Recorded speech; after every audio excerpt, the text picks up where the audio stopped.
Hello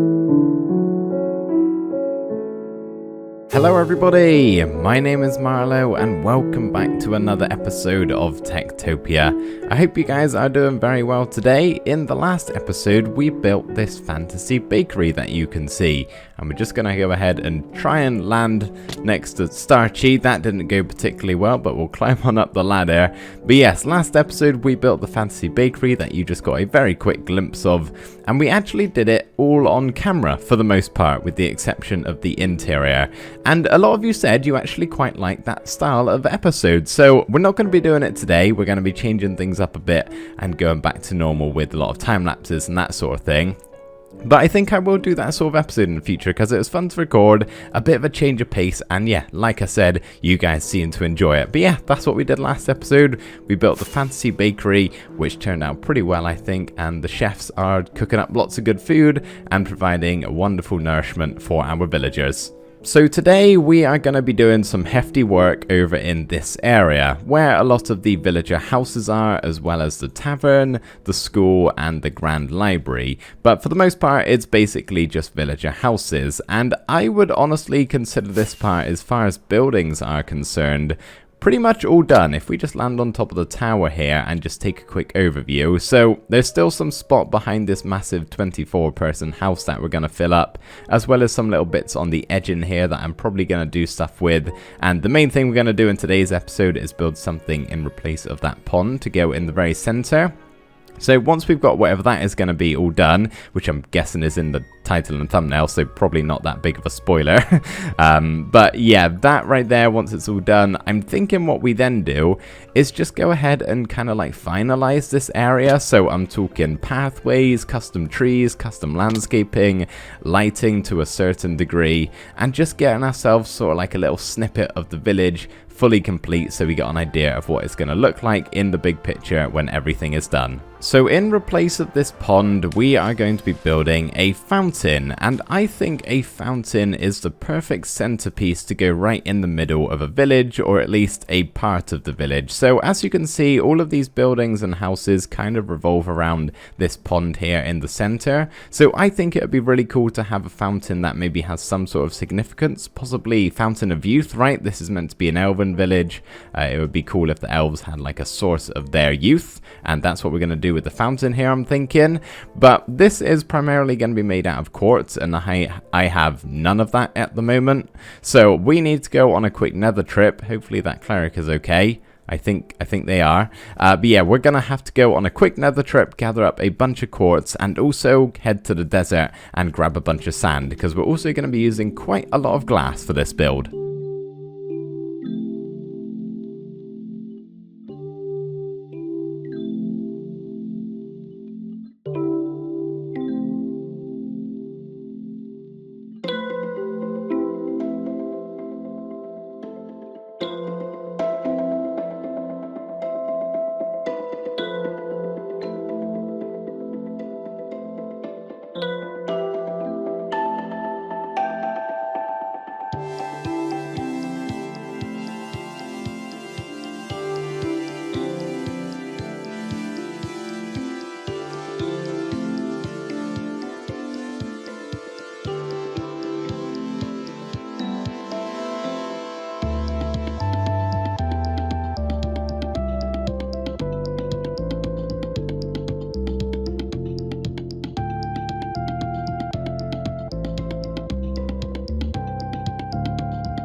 So here is our Fountain of Youth, which the chefs and the rest of the villagers very precariously walk along the edge of it, but thankfully if they do fall in, it's not very deep at all, even though it does look very, very deep. So you would have seen in the time lapse there, we are using the layered glass fog effect, where if I can dig down here, it shouldn't be too difficult to rebuild, but each of these layers of glass has an air block in between, and it just makes this really cool fog effect. Now, the lower I get down here, the less you guys are going to be able to see, but at the bottom we have some blue glazed terracotta, and this really cannot be seen from the top, but I'm just showing you to let you know that it's actually there. And then we have water just above it, and yeah, then glass, air, and this is going to take me a while. Hang on a second.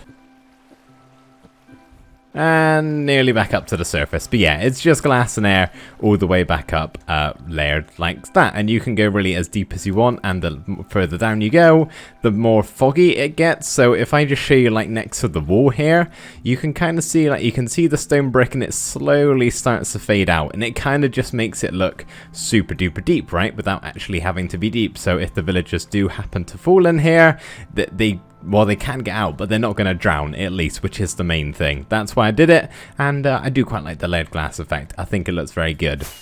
But let's take a look at the actual fountain itself. So this is what we've got, and I haven't used quartz in the village here, but I think it still fits because this is like a main centerpiece, right? It's a very important part of the village. I think we can get away with using this, you know, also very fantasy-like block, but something that we haven't particularly used with the houses. Like, it's that expensive maybe of a resource that they've saved it for something as magical as the Fountain of Youth. So yeah, I think it works. It definitely goes well with the end rods. It contrasts nicely with the water. I wasn't really sure what to use for the edging of the fountain here, so just use stone bricks. It has to be something that has stairs, of course, and slab variants, and there's not a whole lot of them in 1.12, but yeah, that right there is our Fountain of Youth. Let me know what you guys think of it. You may have noticed in that time lapse that there was a quick jump and a missing couple of frames, and that is actually because I died whilst building the fountain. Basically, it was nighttime, I had to go to bed, so I flew out of the fountain, and a bit overzealous like, I flew directly into an end rod, face planted it, and died. So that right there is 6 total deaths now in this world. Only 6, not too bad, but yeah, got all my stuff back, and obviously I just thought I'd let you know in case you were wondering why my levels dropped suddenly. Why can I hear a zombie bashing down the door? You're at it again. I really wish they just wouldn't try and break down the doors when I have it set to normal. But I guess it's better than them actually opening it, I suppose. But anyway, I think we are now basically ready to start the work on all of the pathways and the trees and the terraforming and that sort of stuff. I need to have a think more specifically what I'm going to do and the area I'm going to work on. I'm thinking I might actually just do in this like open bit here and kind of connect all of the houses around the fountain and everything. We're not going to be doing like a huge amount of work. You know, I would love to like cover this whole island, right? But like I said, there is some room around the back of this large home and probably a couple other spots here and there. And there's also, you know, various other type of builds I'd like to sneak in. So I don't want to completely fill the place, but as I said, we're just kind of getting an idea for what it's going to look like, and I guess we may as well just start work on that right now. There's no point in really waiting, so yeah, let's begin with the terraforming and the pathway building and the shooting arrows off of baby zombies into myself, and yeah, running away I guess is the next step. Where are we going, boys? Oh, we're going to kill this zombie. Awesome. Okay. Whoa. What is that effect right there? Was that the splash damage effect from the guard that he does? I didn't quite catch that. That's a cool little animation and sound. How have I not heard that before?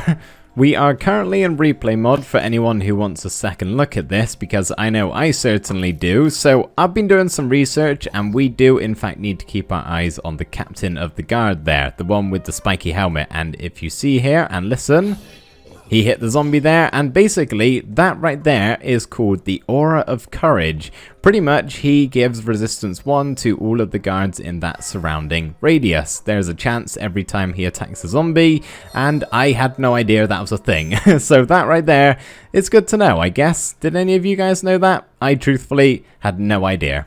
I really feel like before I started building the village and worked on my base over here, I should have made it a bit bigger because I am really running out of room up here. I probably could expand it some way. I just kind of like how it looks at the moment. I mean, I could always like hide chests behind here, right? But a lot of these boxes, they're very full up. I know we just gathered sand, but like all of this junk is getting full. These are my miscellaneous boxes, miscellaneous blocks and other placeables, and then just random junk that I probably have too much of. Like, why do I have that many stone hose? Who even knows? But anyway, as I said, we are ready to start building all of the pathways and whatnot. But before we do, I'd have to go and do some resource collecting, which I won't show you on camera. We've already had one time lapse of that today, so we won't do 2 in 1 episode. So I'm gonna go gather some resources, and then we can start building everything that's gonna make that area over there look very, very pretty. Hopefully, anyway. So first of all, we are going to be adding in all of the pathways going around the village, or at least in this little segment here, which is mainly just around the fountain, as I keep on saying, and stretching off to a few of the homes. There are some that go a bit further afield that we're not going to be connecting it up to, and we'll save that for afterwards. But like I keep saying, this is just so we get an idea of how the whole village is going to look, and so I can also collect some feedback from you guys. So everything you're about to see built here over these few time lapses, please do let me know your opinion down in the comments. I would really appreciate it. Thank you guys. But as far as the general style and block palette of the actual pathway, we're using 5 blocks, kind of 4.5 really, but the main one is brick, and then we're also using my polished granite texture, which is basically the same style as the brick but with the granite coloring. So the kind of like shape of the brick, but yeah, with the granite color to look like a dirty brick. And then we're also using coarse dirt as well as a little bit of normal terracotta, and then we have path blocks going around the outside, but those kind of don't really count, I don't think. So yeah, that's the general block palette we're using, and you may think that it's awfully messy for a fantasy elven village, and you would think they'd have something a bit cleaner and neater. Yeah, definitely, but that just doesn't really work very well in Minecraft, in my opinion. Village pathways always look so much better when you take a more natural approach to it, which is why we have this kind of messy pathway. So like I do with pretty much all of my villages, I say that when they were first built, it looked a whole lot neater than this. So this one, for example, the main block we're using is actually brick. So once upon a time, this was all brick and it was very neat, very orderly, but over the course of time, villagers have walked on it and trodden dirt all through it, got the brick all messy, hence why we have the polished granite, and yeah, kind of just like traipsed dirt all over the pathway, giving it this more natural and rugged look, which I think looks better than just having neat, orderly lines. I think you guys can agree with me on that one. But the thing that I'm not too sure if it works with this pathway design, and I really need your opinion on this in particular, is the path blocks going around the outside. Do you think we should get rid of them entirely, have them maybe coming into the middle of the pathway, or keep them like they are, just on the edging? Now we can go ahead and start adding in our custom trees. Now I only have 4 designs at the moment. We have the 2 that we've already placed a lot down over at the animal pens. They are basically just my version of a slightly better looking vanilla birch tree and vanilla oak tree. Pretty much you just make the birch tree taller and slimmer to be a bit more realistic, and then the oak tree you just make bushier. I'm going to be doing them a lot because they're super simple, they take like no time at all, and I think they look really good. So those are going to be like the prominent 2 small to like average size trees, I guess, that we're going to have in the village. They'll probably be most frequent, I would imagine. But I've also come up with 2 other designs of using birch wood and oak wood that are a little bit bigger. So to begin with, the birch tree, what we're doing with this one is actually a little bit similar to how the acacia tree looks, kind of with the different branches going off in varying directions. This one only has 2, but maybe some of them could have 3, or maybe even level up a bit and do like 4 or maybe 5, have a really big version of these. I don't know if I want to completely imitate the acacia tree by having like the different leveled leaves. So it's kind of all one canopy here, and I think I will probably stick to that. But yeah, that right there is the custom birch tree. It's not a birch tree, obviously, it's something completely different, but it's using the birch wood and the birch leaves. And then the last tree that I have designed here is probably my favorite, using the oak wood and the oak leaves. And it's nothing really similar to anything I can think of in real life. It's very fantastical looking in its shape, and basically it's just really unnatural looking. Like, it doesn't seem physically possible because this one is just leant completely over. It looks like it's ready to topple at any second, but I do think it works really well with the style of our village here. So let me know what you guys think about those last two suggestions. Really, I think the first two everybody's happy with. You guys have all seen them before. But let me know what you think about the last two we've just built there, especially the bent over one, because I don't know if that's just my disillusion that is making me really like that, but I think it looks kind of cool. But do send me any suggestions you have, or let me know what you think I could do for other custom tree styles down in the comments. I feel like we could possibly use some more. I'm not sure whether we would incorporate some spruce or not. I'm thinking just stick with the birch and the oak.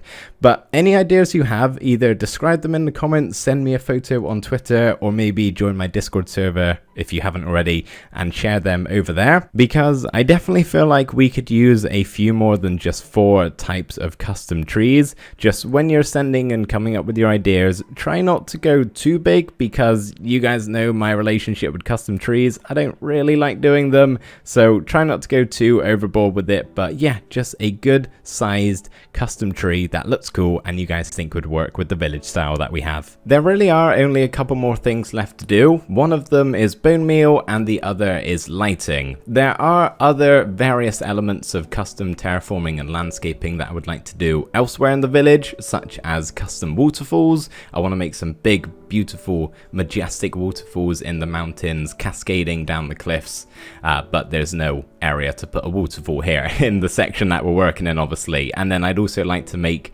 some of the cliffs and overhangs look a little bit better, but same deal with that one. The area we're working with here is very flat, so really we're just bone mealing, adding in a couple of bushes, and then the lighting of course afterwards. But as far as the bone mealing is concerned, I'm trying not to go too overboard with the amount of grass we have.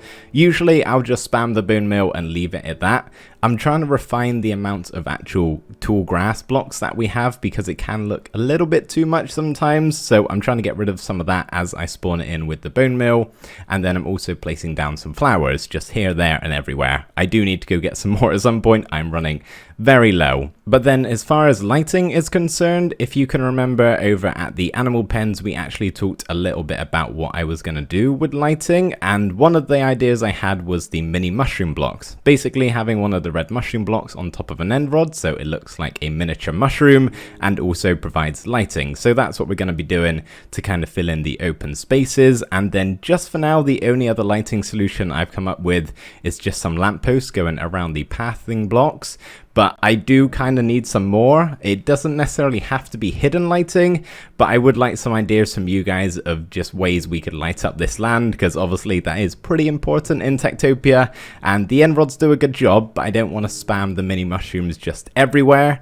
But yeah, I need to try and stop mob spawning at least a little bit. So for now, we've just got the lampposts and the mini mushrooms, but guys, do let me know your ideas anyway. I figured we'd had to get the shaders on for one final look around at this place in its somewhat finished form. Admittedly, there probably are things that we're going to change with this place, and definitely change in the grand scheme of things, once I've gotten feedback from you guys, of course. As I said, let me know what you think about everything you're seeing on the screen right now. And something I meant to ask you guys earlier, this looks awfully weird with the shades on. You can see a lot further down. Something I meant to mention earlier with the Fountain of Youth here. If you guys want to come up with some lore of this thing, please, I welcome it with open arms. I love reading your guys' pieces of lore you put in the comments on videos where we build stuff like this. So if you have any ideas of what the purpose of this is, doesn't even have to be youth related, just whatever you think is cool, then yeah, type out in the comments. I love reading it, I really do. But yeah, this is what we have going on. And something I was actually meant to do, but I forgot to design, was come up with some larger mushroom trees. So we have the mini ones here, but I would like some bigger ones, because you know you can place like the actual mushroom blocks down and grow them up, which is how you get these blocks right here. I was meant to design some bigger custom trees or custom mushroom trees, but I forgot, so I've got to come up with something like that, because I would like to have some larger ones around. I think that would be really cool. Before I continue on talking though, I think I need to go to bed, because there's going to be bad things spawning. Ah, what a beautiful sunrise in the middle of the sky. It's definitely not midday because I've messed up my clip so many times. I can assure you that is just what a sunrise looks like. So let me continue my thought here. Something I did want to talk about real quick was these lampposts in quotation marks. They're more tiki torches, right? And I need a better lamppost design. I mean, this is okay. Just, I don't like torches, right? I would much prefer to have lanterns, but we're in 1.12, of course. And I do kind of have plans for something to remedy that for the next village, but I'll talk about that in probably the end of this one. So yeah, not to worry about now. But yeah, I'm not a big fan of torches. Chickens keep dying, by the way. That's happening again. So I need a better lamppost design. So if you guys have any ideas, then again, Twitter, Discord, or in the comments would be very much so appreciated. And yeah, this is just a look around on the ground. You might be able to see things a bit better here. I think I've done okay with the amount of grass we've got. Basically every type of flower has been placed down that I have, which I quite like. I like it to be nice and bright and vibrant and colourful. But yeah, that's it. And then the pathway, of course, from the floor. Really quite like this one. I haven't used these blocks before, I don't think, so nice change of pace as to the usual coarse dirt, path blocks, and spruce is my usual go-to. But that, everybody, is actually gonna do it for today's episode. I was hoping to start something else before we ended things off here, but I have ran out of time, unfortunately, so we're gonna have to say goodbye until next week. So I hope you guys are looking forward to that one. Thank you so much for watching this episode. I really hope you enjoyed, and I'll see you next time. Bye for now.